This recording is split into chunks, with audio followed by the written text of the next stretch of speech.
day, people around the globe. Welcome back to our podcast. This is your new host, Kimberly Palenzuela. And this is also your new host, Denise Laganzo.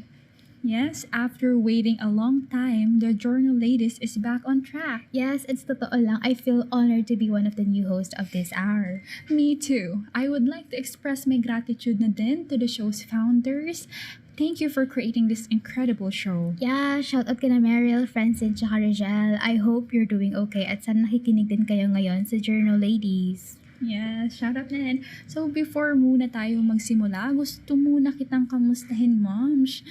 How are you these days? Eto, super busy sa finals and sa mga lumalaban din. Kaya okay lang ni. Ikaw ba, Mams? How are you?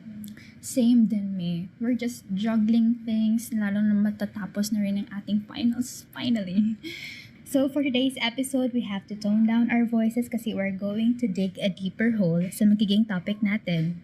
Yes, so we're going to discuss a masterpiece that is so underrated but deserves so much recognition dahil sa kung gaano kahusay inilatag ang commentaries sa social issues dito sa Pilipinas.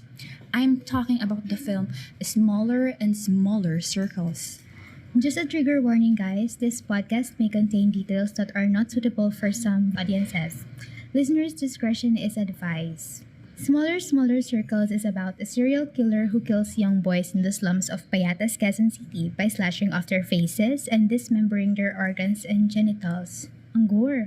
Nakafocus ang film na to sa kung paano sinusubukang tuklasin ng dalawang pare kung sino ang nasa likod ng patayan, using their expertise sa larangan ng forensic anthropology at clinical psychology. So this film was directed by Raya Martin and is actually based off a novel with the same title written by F.H. Batacan. Counting trivia lang din sa ating listeners, no?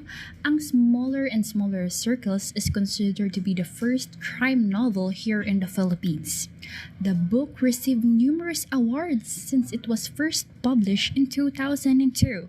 To name a few, nariyan ang Philippine National Book Award at Carlos Palanca Memorial Award. I think that makes the movie even more worthy of recognition, just like how the book did kasi kakaiba ang subject niya. As we are all aware, talagang hindi pangkaraniwan ang serial killers dito sa Pilipinas compared sa Western countries, and it has something to do with our culture. Sinasabi sa book na Filipinos are too family-oriented and religious to devote their time in committing a well-planned killing spree. Smaller and Smaller Circles actually reminds me of my favorite K-dramas kasi serial killers talaga ang kadalasang subject ng Korean crime series. The same goes with the documentary series of the known serial killer Jeffrey Dahmer. And now, just the subject but the plot and how the story progressed lived up to the standard of Korean crime series. I totally agree. But before we delve deeper into the film itself, pag-usapan muna natin ang actors na gumanap sa film, especially si Father Augusto Saints and Father Jerome Lucero, played by the legendary themselves, Noni Buencamino and Sid Lucero respectively. Kay Sir Noni Buencamino talagang given na ang pagiging versatile niya as an actor dahil laman din siya ng theater stages. He has portrayed lots of roles at kadalasan ay kontrabida siya. Pero in this film, he drifted far away from being the most hated character to the most desired one dahil primarily si Father Saints talaga ang nakapag-solve ng mystery behind the killing spree. But of course, to give due credit, Father Saints wouldn't have been able to solve it without the help of his sidekick, Father Jerome Lucero. I love how Sid is a little laid back sa film. The way he delivers his lines, hindi niya sinasapawang si Sir Noni despite his mind-blowing ideas as a clinical psychologist. Kumbaga, he became the mind and Father Saints became the hands. Through his profiling naman, nalaman ni Father Saints kung ano ang mga susunod na necessary actions in order for them to track down the killer. Carla Humphreys as Joanna Bonifacio was a surprise. Although momentary lang na-highlight sa film kung gaano kahalaga ang role ng journalist to solve a crime that is as big as serial killing by accidentally filming the murder weapon alongside the cadaver. And mind you, this journalist studied at an elite school which is Ateneo. There's even a scene in the movie where she is conversing fluently with her former teacher, which is Father Saints in French. It goes to show that when you're passionate about what you're doing, gagawin mo talaga no matter how hard it is. And I mean, it's a known fact din naman siguro na hindi high-paying job ang profession natin. Journalists are willing to sacrifice their personal lives just to be of service sa mga tao. And it was candidly depicted in the movie, particularly where Joanna is spending time with her boyfriend when her colleague called, informing her of another found victim. Syempre, if there are heroes, hindi din mawawala ang villains. They also gave justice to their roles of not giving justice to the victims. Pun intended. The character of Ricky Davao as Cardinal Meneses really suited him as he has always been an antagonist in his previous projects. In this film, he plays a priest who is the total opposite of Father Saints and Father Lucero. All he cares about is the reputation of the church and sweeping the dirt under the rug, as how Father Saints put it, in his way to maintain it. Yes, and speaking of sweeping the dirt under the rug, director Philip, played by Christopher De Leon and Benjamin Arcinas, whose character was portrayed by Rafi Tejada, did the exact same thing by framing a repeat offender whose mother is in the hospital.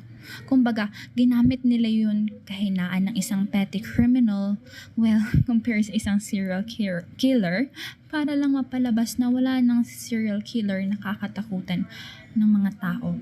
At para mapabango ang nasirang pangalan ng mga kapulisan. Sounds familiar, right? That's right. Pero alam mo, if there's one character that never really stood out, but does not deserve to be hated at the same time, I would say it's Bembo Roca's character, which is director Francisco Lastimosa. Knowing the fact that he is holding the highest position in the NBI, he never really exerted much effort sa pagsuporta kina Father Saints when he was the one who asked for their assistance in the first place. On the other hand, nung nalaman niya ang frame-up na nangyari, he did not just stand still. Pinamukha niya ang kapalpakan ng dalawa, and he even threatened to file administrative cases against them. I say deserve. Of course, hindi natin pwedeng hindi pag-usapan ang star of the show. Sa profiling ni Father Lucero, the first thing that he noticed about this serial killer's choice of his victims is that he thinks of himself as weak. That's why he strategically picks young boys. They're weak and fragile, so it's easy for him to do the unthinkable. Isang pukpok lang sa ulo, wala na agad. You know, the first time I heard the title, naging palaisipan talaga sa akin kung bakit smaller circles. Until I did my own research. The circles pala pertain to the distance between the people that are hunting the killer and the killer itself. Smaller and smaller circles is a figurative term for the paranoia that the killer is feeling habang papalapit ng papalapit ang mga pulis at sila Father Saints sa kanya. Cause remember, he projects himself as weak and helpless kaya gano'n na lang ang takot na nararamdaman niya. Ang galing! Ngayon ko lang din yan nalaman actually. Diba? Now you already know. Yes, I do know na. So about the fact na ang serial killer is thinking of himself as weak. So, well, maybe not the first, pero usually killers are dominant. Kaya sila may guts na pumatay ng tao. Kasi ang tingin nila sa sarili nila, superior, like Ted Bundy and Jeffrey Dahmer, for instance. Yes, besides, killing is their only way to hide their weakness. To assert dominance, ika nga. True. Anyways, before tayo mag-commercial break, tatalakayin natin mamaya ang current social issues na related din sa smaller and smaller circles. Don't miss it cause we'll be right back after these few messages. Are you on the hunt for the perfect shop to find your drip without going through the hassle of browsing through a pile of clothes? Beauty Cart Boutique is the best shop for you. In just a few scrolls up and down on your phone, you'll find what you're looking for. They offer a variety of good quality clothes at low cost. With Beauty Cart Boutique, finding your style is not expensive. What are you waiting for? Search them up on Facebook right now and have an awesome shopping experience. Beauty Cart Boutique, beauty shop for BDU.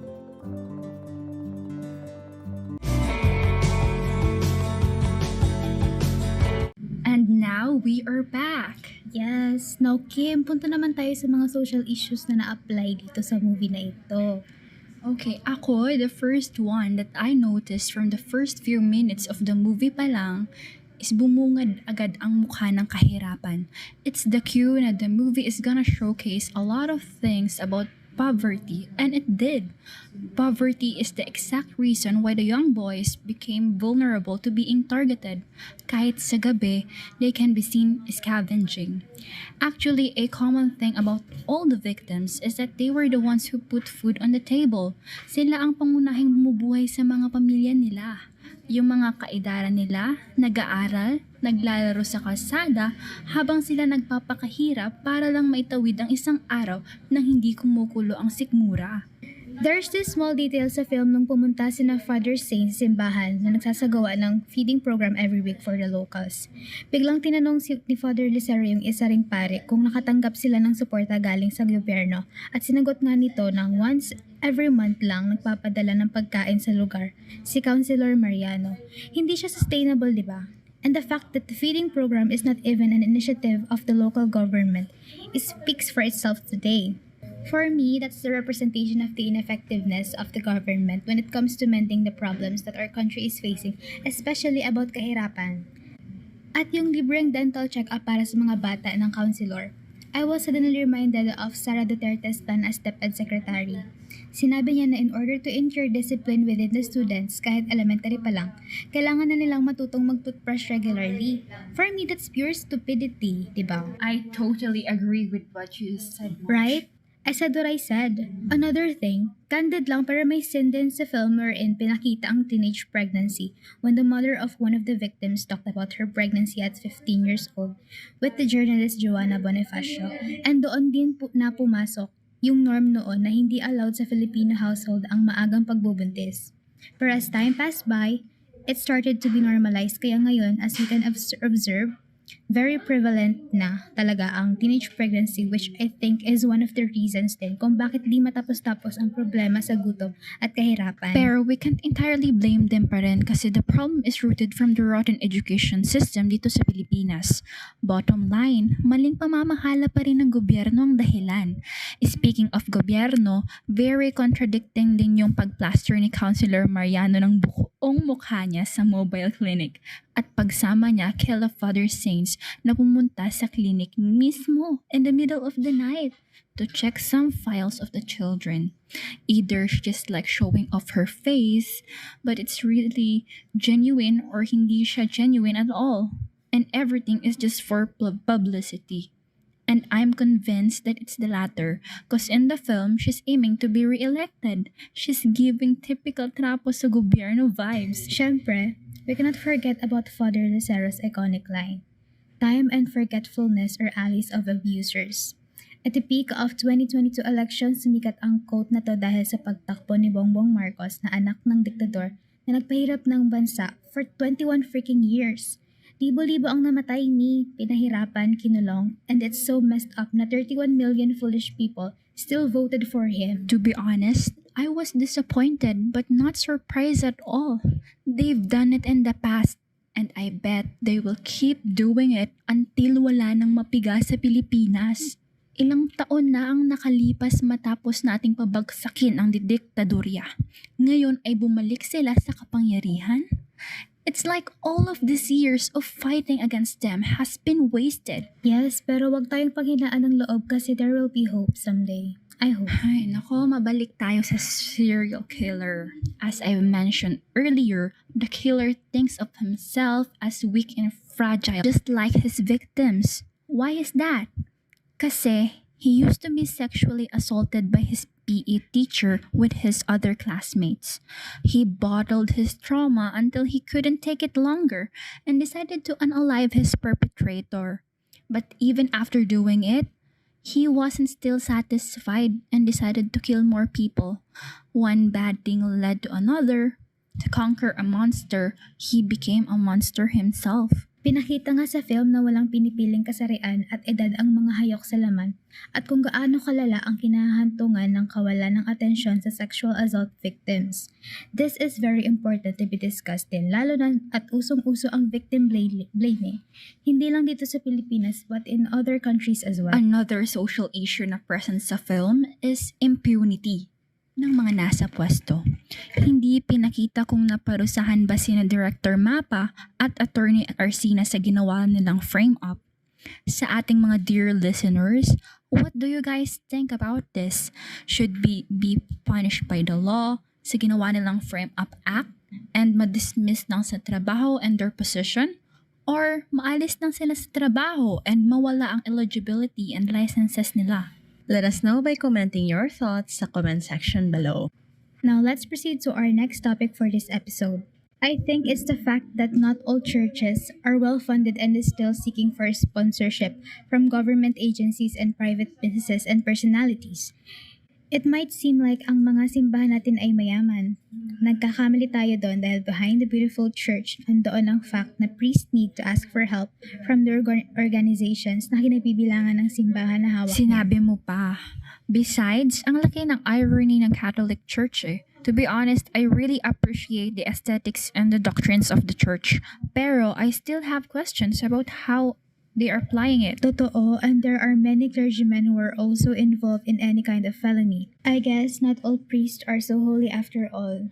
Pero totoo nga, yung chika sa amin, daming issue yung mga priest sa church. Kaya, hindi natin sure. Well, personally, I'm not a Catholic, but I'm a Christian as well. I'm just really curious about how this church hierarchy thing really functions, and somehow naiintriga din talaga ako kung bakit may mga ganitong pangyayari na hinahayaan lang din ng church. So now, before we end this podcast, dako tayo sa new segment of this pod show called Journo Ladies. Yes, heto na talaga ang best part. By the way, spoiler alert lang po sa ating mga listener. If you haven't seen the movie yet, skip nyo na lang ito. Pero if you really want to know what is next, it's really up to you. Yes, so describe natin sa ating mga listener ang ending ng movie. At the end of the film, binisita ni na Father Swains at Father Lucero ang magulang ng serial killer. It turns out that the serial killer is also the victim of sexual assault nung bata pa siya, and he was really deeply hurt. Totoo, pero alam mo ba, to make this pod show more interesting, we have our guests to share their insights about the ending of and the cinematography of the film. Our guests for today are the editors and one of the founders of this show. Let us all welcome our guest. First is Meryl Julian Masanas, founder of Journo Ladies, and our editors, Gina Clarice Ansano and Noreen Sophia Alegre. Hey guys, welcome to the show. Hello po! Hello. Hi guys. Hello. It's an honor to have you guys in this show. You have watched smaller and smaller circles naman guys, di ba? Yes, of course. Yes, chef's kiss. Yeah, of course. Yes, thank you. So please share us about your takeaways and your reactions about the ending of the movie. So, hello everyone. My name is Meryl. I'm one of the founders of the show called Journo Ladies. And my takeaway is kind of short talaga kasi as far as I remember, I've seen this film like 2 years ago since the pandemic started. So, I learned that the ending, as far as I can remember, the ending of this show remains intact in my, not really intact exactly, but it's about forgiveness.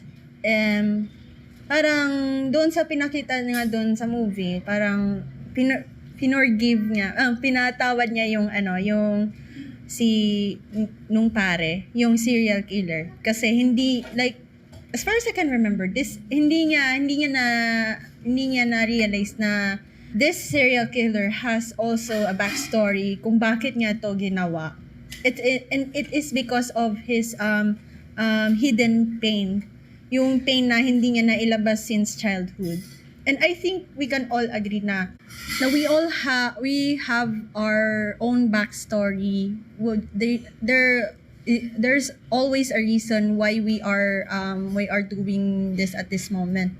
But it doesn't mean na we are going to condone his deeds, right? Kasi killing is immoral talaga. Both in law and then sa religion din, sa spirituality din. So basically, what I've learned is not to judge a book by its cover. Even though na yung tao is a serial killer, we should also know their side as well. We should be objective then. And I think we can all agree now we have to look both sides of the same coin. But it doesn't mean that we have to side with them, all right? We also have to condemn of their unjustifiable act. So, yun lang naman. So hey guys, I'm Clarice, one of the editors of this show. May napansin lang din ako about the matter of his death. Self-inflicted wounds. My interpretation about it is he couldn't find the courage to unalive himself for the longest time, kaya binuntun niya yung galit niya sa perpetrator niya, sa mga walang kamuwang-muwang na bata. Kumbaga, he even tried to peel off his own face nung malapit na ang confrontation nila ni Father Sainz, which he did to all of his victims. He hit rock bottom na, kaya he had no other choice but to end his suffering. Kumbaga, it's a sign of atonement na rin sa mga ginawa niya. And you, Noreen? Hi, it's me again, Noreen. So for me naman, watching this movie, ayoko talaga ng mga sobrang sala na movies. Like, yung sa part na nasa morgue sila and investigating the body, sobrang nandidiri ako. But anyways, on the ending of the movie, I have my own interpretation kasi. I guess, there's a part there where Father Lucero experienced the same thing. That's why he can relate.